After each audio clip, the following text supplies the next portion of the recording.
제가 볼 때는 부동산이든 주식이든 끝까지 갖고 하는 사람이 결국 최종 승자가 되더라고요. 뭐든 그 사람이 그걸 가지고 계속 끌고 갈 수 있냐 없냐가 판가름이 나더라고요. 좀 말도 안 되는 얘기지만 CJ, CGV 주식이 한때 14만원까지 갔던 게 지금 4천 몇백 원 하고 있잖아요. 저는 이제 그런 생각을 하거든요. 그 회사가 없어지지 않는 한 과거의 그 영광을 되찾을 때가 온다 안 온다? 온다라고 저는 생각합니다. 물론 그게 1년, 2년 안에 아니죠. 3년이 걸리고 5년이 걸리고 10년이 걸릴 수 있다 하지만 당장은 아니지만 나중에는 놀라울 정도로 엄청난 폭발력을 가지고 주가가 올라갈 수 있다라고 생각하는 겁니다. 그럼 제가 예상한 걸 실현하는 걸 보려면 어떻게 해야 되겠습니까? 평생 가지고 가면 제가 죽기 전에 평생 안에는 그걸 이루는 걸 목격하게 될 것 같다라는 그런 생각으로 지내는 겁니다. 예시입니다. 예시. 부동산도 마찬가지고요. 지금은 집값이 많이 올라 있는 상태지만 예를 들어 지금 30억 하는 집이라고 하면 그 집이 천년만년 30억으로 유지가 되겠냐고. 어느 시점이 되면 15억이 되고 12억이 되고 10억이 될 수 있지 않을까라는 생각도 해봅니다. 안 될 수도 있겠죠.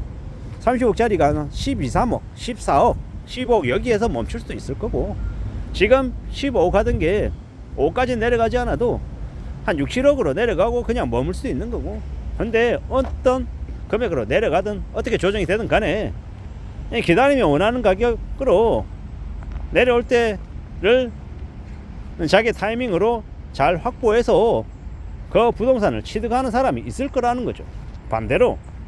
반대로 지금 말고요. 예를 들어서 한 3, 4년 지났어요. 지금 30억 하던 게 10억으로 주저앉았어요. 그럼 또 영원히 10억에서 머물 것이냐? 그렇지 않더라는 겁니다. 또 버텼는데 그게 30억짜리가 10억까지 내려갔다가 나중에 다시 40억, 45억, 50억 찍을지 또 누가 아냐라는 거죠. 근데 제가 볼 때는 봄, 여름, 가을, 겨울처럼 내려간 것은 올라가고 올라간 것은 내려간다. 너무 과도하게 내려가면 바닥을 찍고 올라가는 거고 너무 과도하게 올라가 있으면 또 그건 조정받아서 내려온다라고 생각하는 겁니다.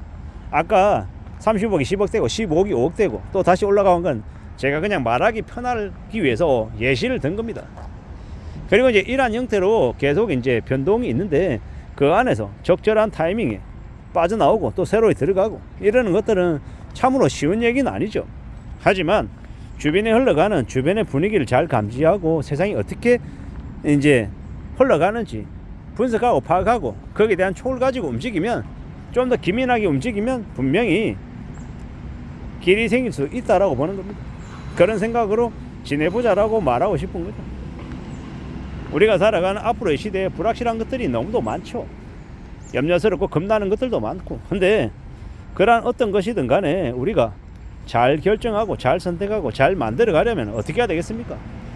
심사숙고하고 피나는 노력하고 공부하고 실제로 실행해보고 실패하고 또 성공하고 계속하면서 확률을 계속 높여가는 거다라고 보는 겁니다.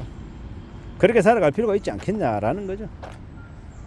우리가 살아가는 현실이 쉽지도 않고 만만하지도 않고 고민스러운 때도 되게 많지만 그렇다고 해서 그냥 마냥 되는 대로 세상 흘러가는 대로 나 그냥 흘러갈 거야 이러는 것보다는 그래서 이 복잡다단하고 이 혼란스러운 이 와중에 나는 어떻게 살아가야 되지에 대해서 고민하고 신경 쓰며 사는 게 좀 필요하지 않을까라는 겁니다. 그렇게 지내는 게 좀 괜찮을 것 같다라고 생각하는 거죠. 그러면 좋겠다라고 보는 겁니다. 살아가는 지금의 시대, 지금의 현실 세계 속에서 우리는 또 그저 그럭저럭 살아가는 거고요. 가까이 있으면 계속 보게 되면은 관심이 가는 거고 또 여러 가지의 것들을 쌓아가면서 사는 거고 아니면 또 아닌 대로 사는 거고 여러 가지더라는 것 그리고 그러는 중에 또 흘러가는 것 같습니다. 잘 생각하면 지내야죠. 잘 따져봐야죠. 누구든 간에 살아가는 인생 살아가는 삶의 모습을 다듬어 나간다. 그리고 좋을 때도 있고 나쁠 때도 있고 뭐 여러 가지 것들이 있지 않겠나라고 보는 거죠. 참으로 많은 생각들을 하며 지내고 있습니다.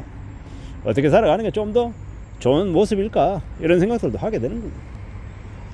저는 이제 계속해서 말씀드리지만 스스로의 자산을 축적하고 삶을 지켜내기 위해서 무던히 부지런히 성실하게 사는 모드는 절대로 놓아서는 안 된다고 생각합니다. 저도 이제 나름 그래도 자산을 축적하고 삶을 살아가고 또 안정적으로 지내고 가족을 책임지고 사는 이제 여러 이제 부류의 사람들을 보잖아요. 그들을 보면서 드는 생각은 세상 사는 거 그 어느 것도 쉬운 거 없다, 만만한 거 없다. 그리고 자신의 삶이 규칙적이고 잘 갖춰져 있으면 그 사람의 삶은, 그 사람의 인생은 앞으로 잘 뻗어나갈 수밖에 없더라는 겁니다. 흥청망청거리지 않고 욕심부리지 않고 남에게 베풀고 남들을 위하고 사는 사람들이 인생이 엉망되는 경우는 잘 없더라는 겁니다. 누구든 대충 살고 어떻게 되겠지 하고 살진 않겠지만, 분발하고 열심히 살고 더 악착같이 지내려고 노력하겠지만, 그러는 중에도 자신의 삶이 휘둘려지지 않게끔 자신의 마음을, 자신의 생활 태도를 잘 좀 갖춰 나가며 앞으로 나가는 게 좋겠다라고 생각합니다. 그렇게 좀 독한 마음 먹고 살아가야, 도끼를 품어야, 그래야 삶이 지켜지더라는 겁니다. 창피한 이야기지만 저도 20대 30대 무지하게 술 많이 처먹고 유흥 즐기고 세상 되게 잘 나가는 줄 알고 뻐기고 살았죠. 결혼하기 전에는 술도 더럽게 많이 먹었던 것 같고요. 좀 한심한 인생을 살았습니다. 돈도 많이 썼던 것 같고. 근데 지금 와서 보니까 되게 이제 쥐구멍이라도 있으면 들어가고 싶은 심정이죠. 나이 먹고 이제 좀 철이 들어서 좀 착실하게 살아가야겠다, 성실하게 지내야겠다. 그때 왜 그랬을까? 라는 이제 변명, 아쉬움, 창피한 마음들이 들죠. 그리고 지금은 지금대로 또 살아가려 하는 거고, 인생을 좀 더 잘 다듬어 나가야겠다라고 마음 먹고 있는 거고, 감사하고 고맙고 참 열심히 살아야겠다는 생각은 요즘 와서 좀 더 많이 합니다. 왜겠습니까? 그래도 지금 살아있고, 그래도 뭔가 활동을 하고 있고, 또 소속되어 있는 직장의 구성원으로 지내고 있고, 되게 감사한 일이죠. 되게 고마운 일입니다. 이렇게 살아갈 수 있다는 것 자체가 고맙고 감사한 일이고, 아직 그래도 힘이 남아있고, 그래도 아직 일한다라는 것 그 자체도 되게, 저에게는 되게 고마운 일입니다. 이 고맙고 감사한 것들을 이제 계속 이어나가기 위해서는요, 제가 부지런히 분발하며 지내야겠죠. 남들이 하기 싫어하는 일, 남들이 꺼려하는 일, 남들에게 도움이 되는 일, 그런 일을 제가 좀 더 도맡아서 해야 되고, 더 우직하게 움직여 나가야겠다라고 생각하는 겁니다.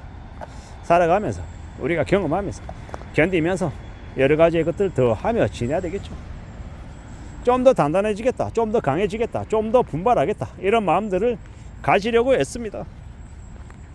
제가 아둔하고 모자라고 부족하고 좀 편협한 사고를 가지고 있는 사람임을 너무도 잘 알기 때문에 좀 더 열린 마음으로, 좀 더 유연하게, 좀 더 많은 것들을 포용하며 살아가야 될 텐데 라고 이제 생각하는 거죠.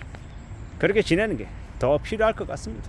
더 마음을 단단히 먹고 더 각오하고 더 챙겨 나가야 되겠다라고 생각하는 겁니다. 이상입니다.